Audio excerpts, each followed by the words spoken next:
What's cracking? It's your boy ShadowInk, representing Naptown. I have been tattooing for 13 years, pretty much. My specialties are, do like watercolor portraits a lot. I do a lot of stuff in like abstract watercolor, like real splashy vibes. And then I also do like henna vibes. Sounds cheesy, but I've kind of turned it into something pretty fucking cool, man.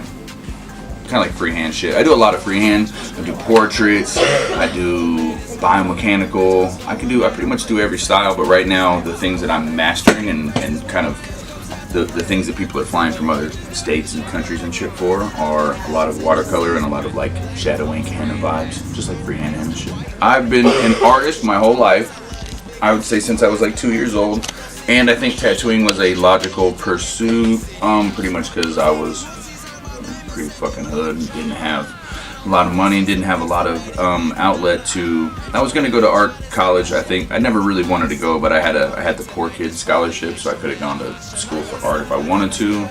But I'd never felt like I was compelled to go, and I never thought that was really gonna take me where I needed to go. So it was crazy because I got arrested when I was like 18, and I was supposed to go to college, but one of the only stipulations was that you couldn't get arrested.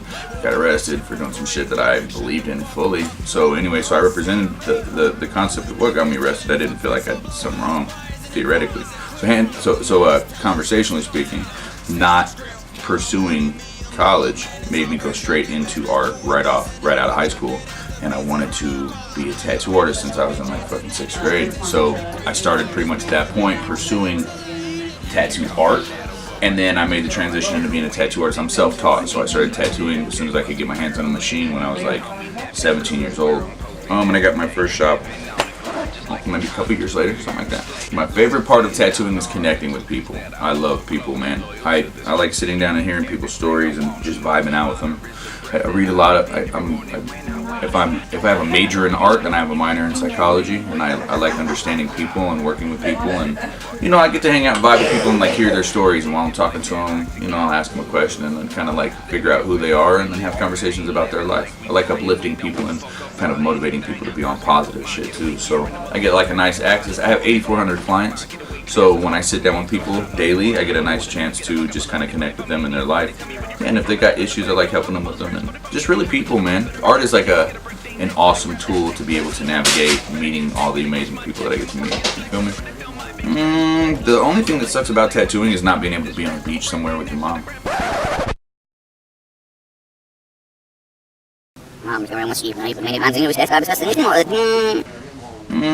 The only thing that sucks about tattooing is not being able to be on a beach somewhere with your mom.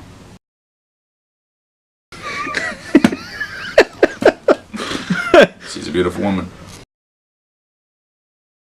You know what? Legacy. The concept of legacy keeps me motivated like a motherfucking battery in my back. I have a vision to be leaving a huge mark on the world.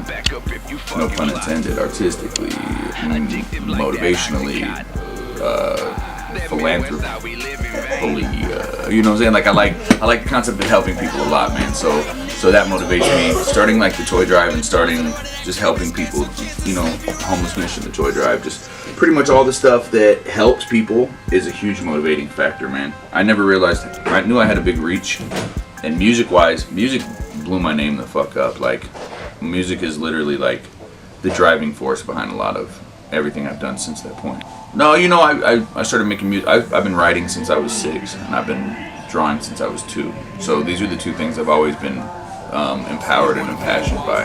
I swear to God, like music and art are like, they occupy the same place in my brain. So people be like, well, what if you've got to pick one or the other? Well, I can't really pick one or the other because that's like saying, well, what if you could eat or sleep? Like you gotta fucking have both, But the thing is, you can't do both at once. So it's ironic that like all the people that ever give me opportunities with music were always like, well, you're gonna have to quit tattooing if we give you this record deal. And all the people that ever gave me opportunities with tattooing were like, well, you're gonna have to quit making music if you want to work here and get good at what you're doing. And I proved them both wrong. But the thing is that where music can't reach people, art can. The more art can't reach people, music can. So I pride myself in being able to do both. It's crazy though, because music, I feel like music, you have to play the game and you have to live within the confines of what the music industry or what the consumer-based society kind of deems from you as necessary, or else you're always going to be underground, or you're always going to be, fucking broke doing it, which is ironic because I feel like the more that you connect with your mission and what you're trying to share with people, it doesn't matter if there's money involved. It matters that you're helping people and that you're reaching people. So it's crazy. I feel like music opened a lot of doors, and then tattooing kept those doors open. And then while I'm tattooing, I get to talk to people, and the same things I'd be saying in my music, I get to just say it to the people. You know what I mean? So I get to touch a lot of people. Social media has blew the fuck up, so I've got all these people in all these different parts of the world. I've got people in, I have 94,000 people on my Snapchat. So I have people in all these different countries, literally all these different countries. I'm talking to you daily. I answer like 300 messages a day, and then I upkeep them as best as I can, but I'm definitely not seeing all my messages.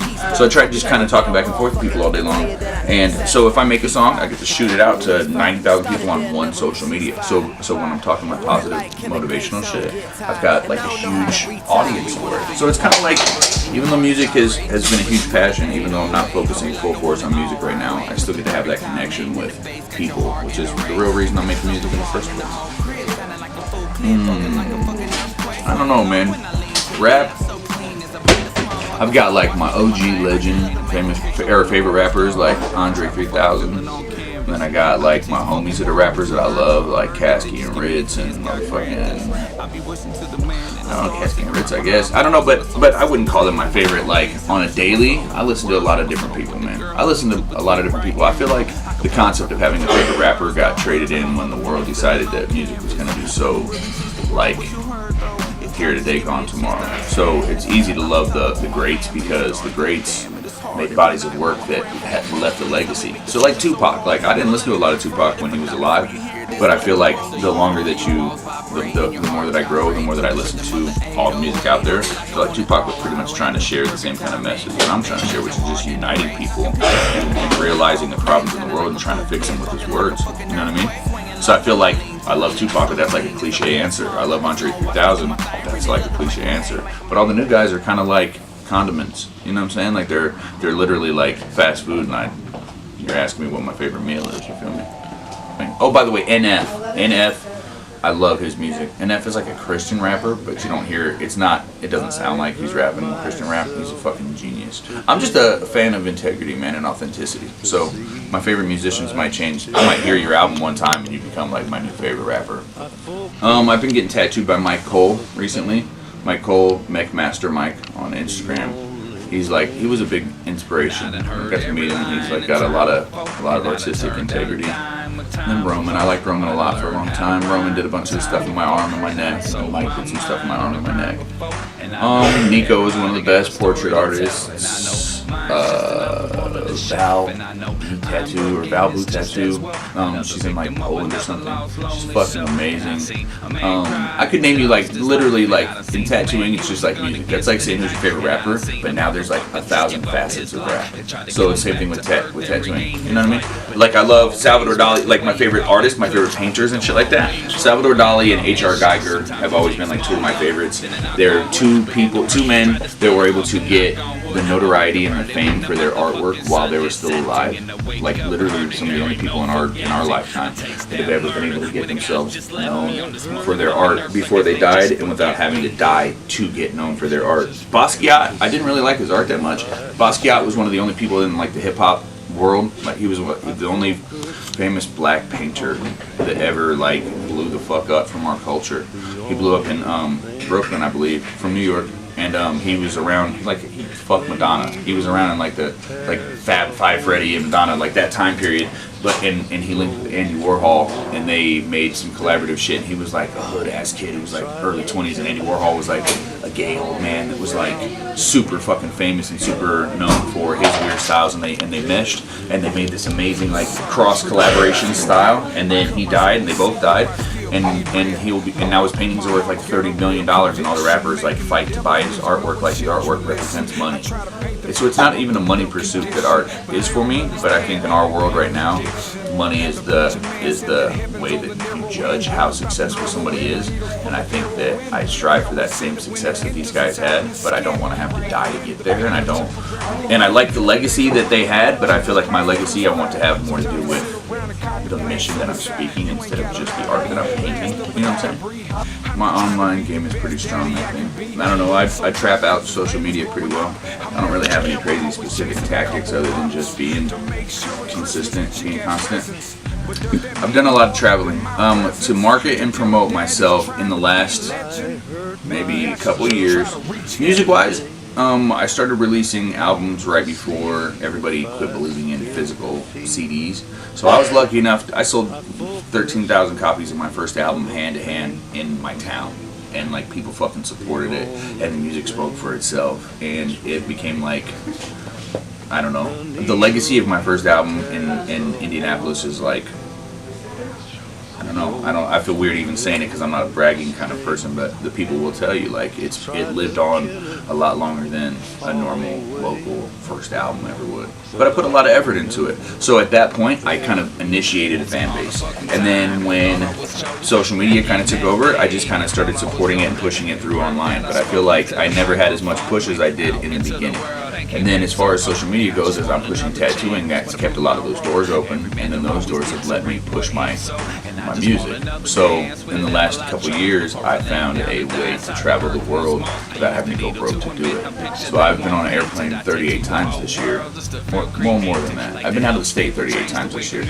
And opening those doors via traveling has opened so many more fucking doors. So traveling at this point has become like the lucrative way for me to be to put my money where my mouth is. Like if somebody's like, hey, in California tomorrow, there's an opportunity, then I'll be on a fucking plane to California tomorrow. And showing up has been able to give me the access to be able to share all the stuff I've been working on. How do I deal with detractors, like people who try to slow me down? I think if you focus on negative instead of positive, then you're going to be a magnet for whatever you think about. So, and they also say that if you are too busy looking behind at somebody trying to hold you back, you're going to trip over the opportunities in front of you. So I don't even look back at them, man. There's always been some people that try to slow down my pride or my progress or my stride. So I said pride, that's kind of ironic. Slow down my progress or my stride. And you know, there's been different times where I did focus on them, but you know what's crazy is that like we reverberate this energy in life. And if somebody starts like picking on you and shit, and you turn over this way and you start fighting with them this direction, but your path is all the way down here, like you were focused on getting where you're going, but you turn all the way this way or even backwards to go start fighting with that person over here, you're like off your path now. And what's happened is that all these people are looking at you, and now you're funneling all this energy towards this person that's trying to throw you off your path. So I don't do that shit. I stay focused on my goals. I set daily goals, I set monthly goals, I set motherfucking eternal goals. And then I break them down into smaller goals. And on my mission to get those, I've got so many things I'm trying to work on and trying to build. The last fucking thing I'm trying to do is give my attention or any of my energy to something negative. I get so much love at home in a way that most people don't when they're from an area. You know, like you can never really blow up in your hometown, but I get so much fucking love in my state that I think that the love I get here and the musical opportunities I get here and the people that I tattoo here have gotten so big and so vast. And then I share that online, that sharing online all the stuff that has made me up to this point has got people in all these other states and countries and all that shit seeing it and wanting to be part of it. So it's crazy. Normally people have to leave their hometown, go somewhere else, blow up there, and then come back home and be like, look motherfucker, I told you I was worth it, or I told you I was gonna make it. But it's crazy because I've been able to make it really big here where I'm at. If I can be humbled enough to say that I've made anything, you know, like I feel like I've really carved out a lane for myself, brought in all these people into the lane, tattooed 8,400 people in the last however many years, sold all these albums, done all this stuff, and then it's become so large that other people from other states and other countries just kind of assume that I'm already on. So I kind of am, you know, it's all relative to what your definition of on is. So having said that, when I go to California now, I get stupid fucking love because of what I've done here already. So it's kind of like an ever-evolving cycle, you feel me? The people that I try to hold myself up with were like the greats, you feel me? So I was trying to be an Andre 3000. I wasn't trying to listen to him and be a bootleg version. I wanted to have what he had. And I wasn't trying to be like Salvador Dali. I wanted to be Salvador Dali. I wanted to be my version of Salvador Dali. You know, like a lot of people say, my favorite tattoo is this tattoo, or my favorite tattoo is that tattoo. I don't really have it like that. Like, I love my clients and I connect with people. So I've got people that I've connected with more than other people and stuff like that. But I would say I'm really proud. I've got to do a couple back pieces that I was really proud of that started off as paintings, you know? Like, one started off as like a digital painting I did on my computer, and I got to do on this chick. And it came out really fucking sick. And then I did it in like 5 sessions, which is crazy. Most people back pieces take forever. Like they'll spend fucking a year, 2 years, and I did it within like 3 months.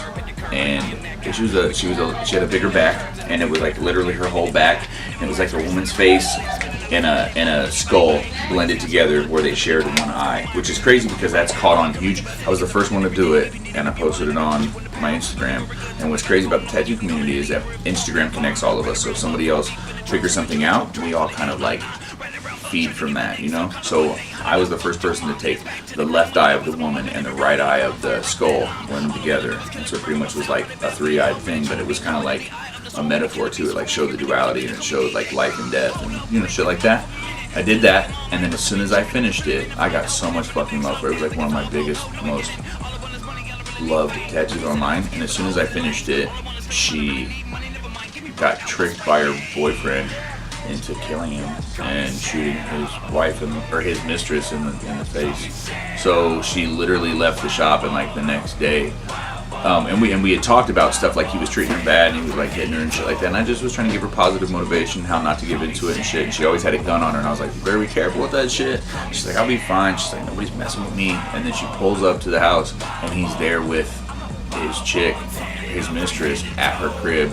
And they started like punking on her, and she was in her car, and they came over and started trying to like physically be aggressive to her, and she fucking shot him. And then the lady came over and she shot her, and now my tattoo lives in prison, and I'm holding it down for my friend. I'm representing for my friend because I believe in her character. But it's crazy, like that was the first back piece I ever completed.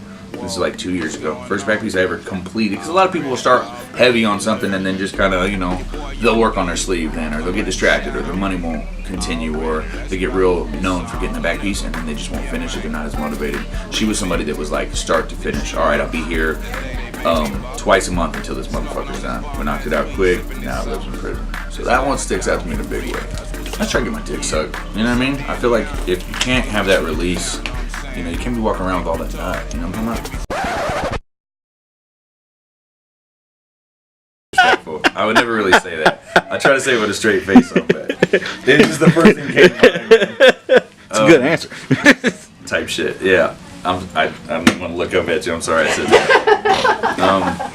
After a long day of tattooing, I don't know, man.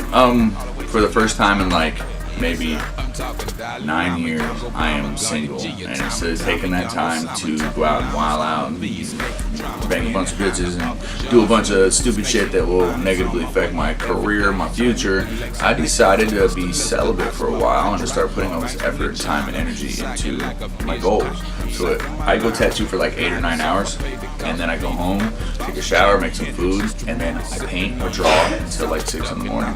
And I've been doing that for an entire year, and I've literally made the most art I've ever created, and I've got the most fans I've ever had, and I've got the most positive energy I've ever had, and the toy drive, and just everything I've been working on, man. It's all kind of happened as a culmination of going home at nighttime after tattooing and just working my ass off on my art. You know, I heard somebody say if a normal person goes to work for somebody else and it's not their dream that they're working for, and at that job they end up trading pretty much all their time for the money, and that time doesn't set, like money is irrelevant, like whether you make $1 million or whether you make $100 a week, it doesn't matter if your passion isn't fulfilled, and if you're not living towards what you want to be proud of yourself for, your destiny, your goal. And you gotta build, like, you know, you gotta start somewhere. But I feel like where I'm at now is the culmination of all the things I've been working on. So when I was in a relationship, I didn't have time after work to work on my goals as much, because I would feel guilty that I wasn't spending time with my chick. So now that I've been alone for the last year, instead of my first instinct was to go out and, you know, go get with somebody, but I've stayed home and put all that energy into my art, and it's been rewarding, man. I've made the best art of my life. So what the dude said that I was listening to was that if most people go home after work and they've worked this whole fucking day for somebody else's dream or somebody else's, you know, job or whatever, like Walmart per se, like you don't want to fucking work at Walmart, that's not your goal. So you go there and you expend all your energy working towards somebody else's shit. You get home and you want to unwind and you start drinking and smoking and, you know, you might have some sex and eat some dinner, do your thing, go to sleep, wake up the next day and do it again. You end up in this fucking cycle, like this Groundhog Day of like non-accomplishment, non-fulfillment.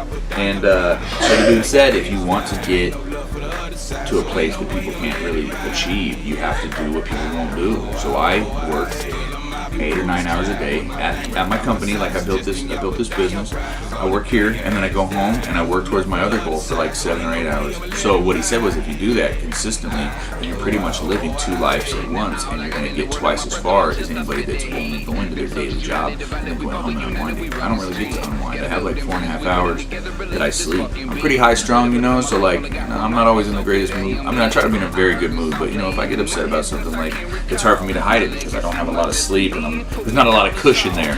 But on that same note, I love hard too. Like I cherish my people. I cherish my community. I would fucking be nothing without the people that are surrounding me. So I go home and make art all night long, and that's how I decompress. That's the short answer. Ritz is a known rapper, and you know, something trippy happened. Like, I've been blessed to have famous people believe in me. Just like, I think the word famous is fucking cheesy, man. I don't believe in that shit. Just like I don't feel like I'm famous, I don't feel like they're famous. And the concept of fame can be taken from you so quickly. Like I don't put a lot of effort into the concept of fame, but I've got people that I fuck with and people that I listen to, and I believe that Ritz is a very talented musician, and I love his music, and that's how I met him in the first place. So I told him I love his stuff, and I pursued meeting him and shit, and then I made a piece of artwork for him in Yellow Wolf, and I went to go meet him and give it to him and shit. And, it was really fucking cool, man. And then from that point, I started being friends with him and tattooing him, and then, you know, I was in his wedding, you know, I like this my brother. But it was really fucking trippy. One day somebody tagged me and said, look bro, the tattoos you did on Ritz are part of a Halloween costume.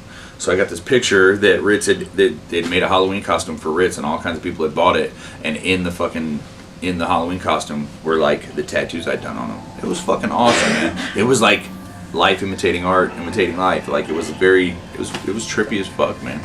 Or seeing my tattoos in like music videos is awesome, man. There's something really trippy about that. I was honored though when he invited me to be in his wedding. That shit made me really happy. The other day when I was tattooing Snow the Product, a little late route, you know what I'm saying?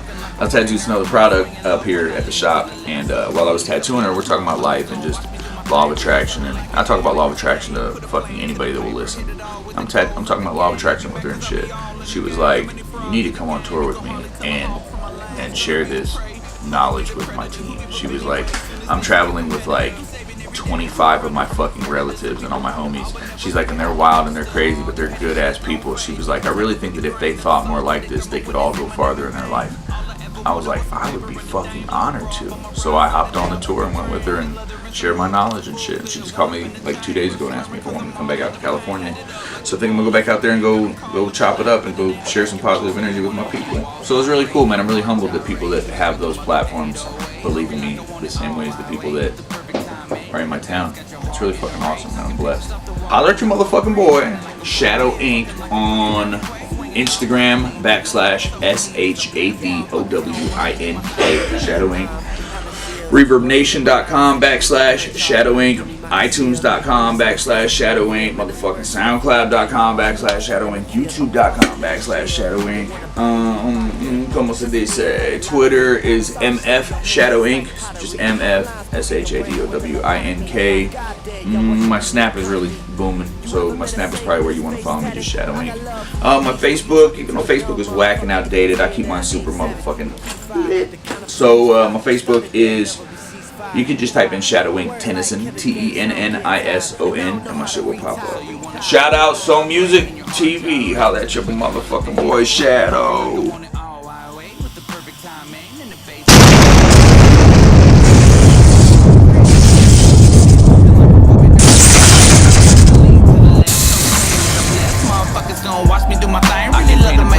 With no words, dog. I can trap a fucking feeling on canvas. I can change the fucking world, what you heard, dog. If they just give me a chance, God grant this. I be wishing to the man and the stars, sitting right behind Mars in the solar system, singing my song. Please help me share my soul with the world, share my soul with the girl. Help me to between right and wrong. I can paint a perfect picture with no words, dog. Trap a motherfucking feeling on canvas. I could really change the world, what you heard, though. If God just give me a chance to understand this. I be talking to my fam and the stars, god damn it, it's hard every night while I'm praying for my foes. Please help me make decisions so hard. Never let me be fraud. If I die before you hear this, let the world know. So you wanna feel your walls vibrate and your heart gyrate to the rhythm of the 808. Hungry like I want it all, I wait with the perfect timing and the bass got your heart in a race. Knocking pictures off the wall in the whole crib, sounding out like a full clip, bucking like a fucking earthquake. Swinging low when I lean to the left, so clean as a blessed. Motherfuckers gon' watch me do my thing, really love to make them hate. Really love to make them hate.